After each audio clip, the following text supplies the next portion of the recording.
Hello guys, আসসালামু আলাইকুম। আমি পাপড়ি আছি আজকে আপনাদের সাথে। আজকে আমরা বাসা থেকে বের হয়ে কোথায় গেলাম, কি করলাম, কি খেলাম, কোথায় কোথায় ঘুরলাম, সেগুলো আজকে আমি আপনাদের সাথে শেয়ার করব, আপনাদেরকে দেখাবো। আমরা একটু সকাল সকালে বের হতে চেয়েছিলাম, কিন্তু বৃষ্টির জন্য হয়নি। তারপর আমরা বের হয়ে পড়লাম। তো গাইজ আমরা ফাইনালি রাস্তায় বের হয়ে পড়লাম। আমার সাথে আমার শালি আছে আর একটা ছোট ভাই আছে। আমাদের আনাসবাবু তার খালামণির কোলেই আছে। তার খালামণি থাকলে আমাদের কোনো টেনশনই নেই। আনাসবাবু সবসময় তার কাছেই থাকে। আমরা এখন মেন রাস্তায় উঠবো। মেন রাস্তায় উঠে একটা ইজি বাইক নিয়ে পৌর পার্কের উদ্দেশ্যে রওনা দেবো। তো আমরা এই যে ইজি বাইকে উঠে পড়লাম। এই যে আমরা এখন আরএন রোড চলে এসেছি। যশোরের রাস্তাঘাট কিন্তু খুবই সুন্দর, পরিষ্কার পরিচ্ছন্ন। এখানে কিন্তু অতটা জ্যাম থাকে না। এই যে আমরা পৌর পার্কে মেন গেটে চলে এসেছি। এই গেটটা কিন্তু খুবই বড়, কিন্তু সবাই যে এই পাশ দিয়ে ঢুকে এক একজন করে। তো গাইজ আমরা পৌর পার্কের ভিতরে ঢুকে পড়েছি। আমরা দুজনে হাঁটছি। আজকে বিকালের ওয়েদারটা খুবই সুন্দর ছিল, সেটা আমরা দুজনে উপভোগ করছি আর খোশ গল্প করছি। পৌর পার্কের মধ্যে দুইটা পুকুর আছে, এটা সব থেকে বড় পুকুর। এই যে পুকুরটা দেখুন, এই পুকুরটা কিন্তু অনেক বড়, আর এর পানিগুলো খুবই সুন্দর পরিষ্কার। এর পানির ভিতরে কিন্তু সবকিছু দেখা যাচ্ছে, গাছগাছালি, এতই স্বচ্ছ পানি যে সবকিছুই দেখা যাচ্ছে। এই পুকুরে কিন্তু অনেক মাছ আছে। এই পার্কে ঘুরতে আসলে সময়টা খুবই সুন্দর কাটে। এই পার্কটি জনসাধারণের জন্য উন্মুক্ত। এখানে ঢুকতে কোনো রকম টিকিট লাগে না। যারা যশোরবাসী আছেন তারা সকলেই জানেন। এখন আমরা আরেকটি পুকুরের পাশ দিয়ে হাঁটছি। এখানে অনেক মানুষ এসে মর্নিং ওয়াক করে এবং সন্ধ্যার আগে ইভিনিং ওয়াক করে, কারণ এই পার্কটি অনেক বড়। এখানে বসার জন্য অনেক সুন্দর সুন্দর জায়গা আছে। এখানে অনেক ধরনের খাবার আইটেম পাওয়া যায় এবং বাচ্চাদের খেলনা সামগ্রীও পাওয়া যায়। ফার্স্টে আপনাদের যে পুকুরটি দেখেছিলাম, এই পুকুরে মানুষ টিকিটের মাধ্যমে মাছ ধরে থাকে। এই যে পুকুরটি দেখছেন, এই পুকুরে নাকি জিন আছে, অনেকেই বলে থাকে। এটা সত্যি কি মিথ্যা জানি না, তবে অনেকেই এই গল্পটা করে থাকে। এখন প্রায় সন্ধ্যা হয়ে গিয়েছে, সবাই বের হয়ে যাচ্ছে, কারণ বাঁশি দিয়ে সবাইকে বের করে দিচ্ছে, তাই আমরাও বের হয়ে যাচ্ছি। এই যে আমরা এখন পৌর পার্কের সামনে থেকে রিক্সায় উঠে পড়লাম।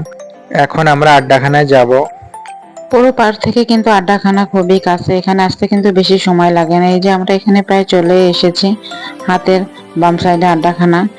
এই যে দেখতেই পাচ্ছেন আড্ডাখানা রেস্টুরেন্ট। এখানে আমরা ঢুকবো, কিছু খাওয়া দাওয়া করবো, আপনাদেরকে সবকিছু শেয়ার করব, দেখাবো।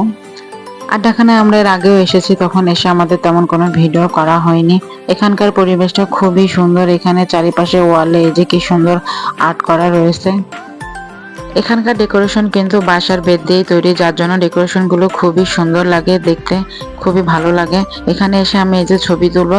এখানে দেখতেই পাচ্ছেন ওয়ালে কি সুন্দর করে আলপনা আঁকা রয়েছে। এই রেস্টুরেন্টটা কিন্তু 2 তলা বিশিষ্ট। এখানে কিন্তু বসার জন্য অনেক সুন্দর জায়গা আছে। এই পাশে সিঁড়ি, এই যে আমার বোন দিনা উঠছে সিঁড়ি দিয়ে, সাথে আমাদের ছোট ভাইও আছে, তার কোলে আমার আনাস বাবু আছে। এই যে আমরা এখন উপরে উঠছি।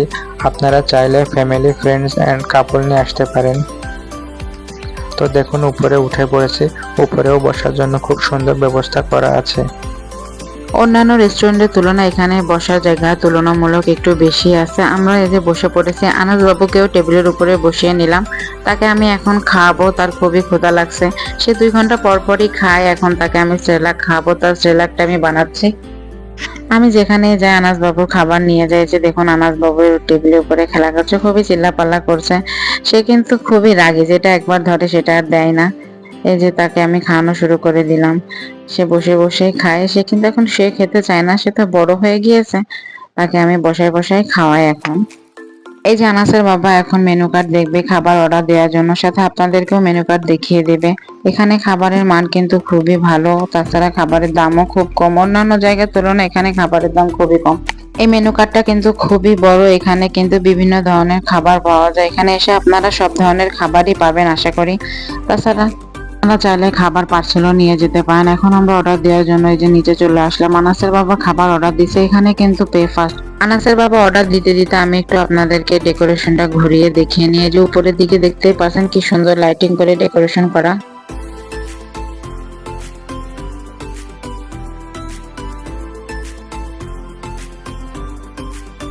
কিছু বাঁশ গাছ লাগানো আছে, বাঁশ গাছের নিচে কিন্তু লাইটিং করা আছে। বাঁশ গাছগুলো দেখতে কিন্তু খুবই সুন্দর লাগে। এই যে রেস্টুরেন্টে আমি আপনাদেরকে ঘুরিয়ে দেখাবো, আপনারা দেখতেই পাচ্ছেন রেস্টুরেন্টের ভিতরটা কত সুন্দর, বসার জন্য কি সুন্দর ব্যবস্থা করা আছে। আপনারা যারা আসেননি তারা একবার এসে ঘুরে যেতে পারেন। এই যে এদিকে ওয়াশরুম, আপনারা চাইলে এখানে ফ্রেশ হতে পারবেন। ফাইনালি আমাদের খাবার চলে এসেছে। এখানকার ফালুদা আমাদের বরাবরই খুব ভালো লাগে। আজকে আমরা পাস্তা ট্রাই করে দেখবো এখানকার পাস্তাটা কেমন, আপনাদের বলবো। আপনারা দেখতেই পারছেন পাস্তাতে অনেক চিজ দেয়া। এখন আমি খাবো।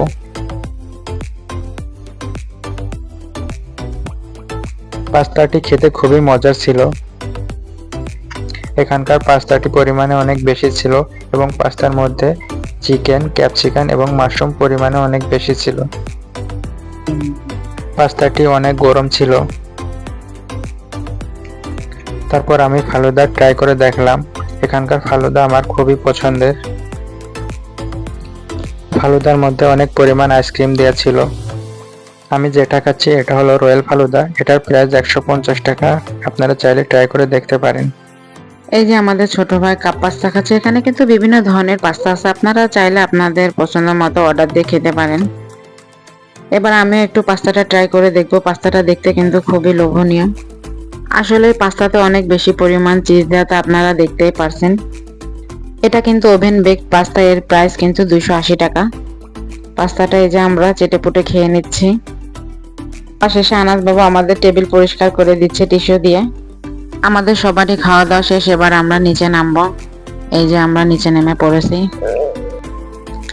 এবার আমরা রেস্টুরেন্ট থেকে বের হয়ে যাবো। আনাসের বাবা আনাসকে সবকিছু দেখাচ্ছে। আনাস বাবু সবকিছু খুব সুন্দর করে দেখছে। তো গাইস, আপনাদের যদি আমাদের ভিডিওটি ভালো লেগে থাকে আমাদের চ্যানেলটি সাবস্ক্রাইব করে দিন। আরো নতুন নতুন ভিডিও দেখার জন্য আমাদের পেজে ফলো দিয়ে রাখুন। আজকের মতো ব্লগটি এখানে শেষ করছি। আবার অন্য একটি ব্লগে দেখা হবে ইনশাল্লাহ। আল্লাহ হাফেজ।